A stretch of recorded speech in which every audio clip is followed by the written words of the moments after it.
It's Noel here from Well Coach Co UK, and today I want to bring you 5 tips to get more out of your exercise program. And number 1 is just to totally relax when you do exercise. It's this whole idea of reaching a state of relaxed awareness, because a lot of the time we're so preoccupied with all that's going on in our head that we rely very much on the lower part of the brain, the more primitive side, as opposed to the higher, the more sort of executive side of the brain. So by reaching that more sort of mellow, relaxed sort of state, we start using our higher faculties, and that's really important. So number 2 is then to also be conscious of your breathing, which ties in with number 1 as well. A lot of the time we breathe from the chest, it's very shallow, and this is associated with negative emotions. When we're able to breathe from the abdomen, from the belly, this is associated with more positive emotions, because essentially it's getting more oxygen in and around the body. Number 3 is to choose a repetitive activity.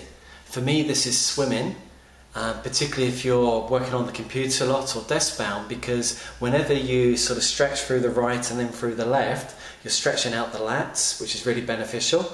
And also you get that thoracic rotation, which sends nutrients through the spine and also oxygen to the brain. Number 4 is to be very conscious on what you're focusing on whilst you're doing it.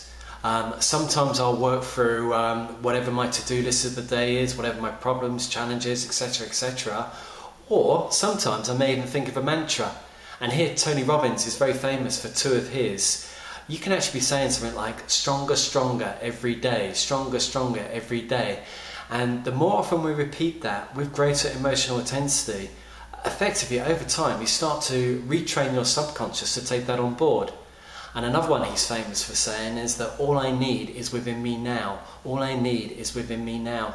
So think too about what you're focusing on while you're doing it. And the 5th one is really about having an ultimate goal for the day as to what your ultimate focus is. And so for me, it's knowing what I want to achieve, what's going to make a successful day. And it's by putting those 5 together, you actually get much more value out of your exercise time. So let me review once more. It's reaching a state of relaxed awareness for your training. It's being very focused on your breathing, whether it's deep through the belly or shallow through the chest. It's what the activity is itself, and the more repetitive in nature the better, because it puts you into almost like a meditative sort of stance. And then number 4 is what are your thoughts and emotions focused on while you're doing it, and which mantra might work for you. And then number 5 is what is your ultimate goal. When you can put those 5 aspects together, you're going to enjoy your training a lot more. Okay, speak next week. Bye.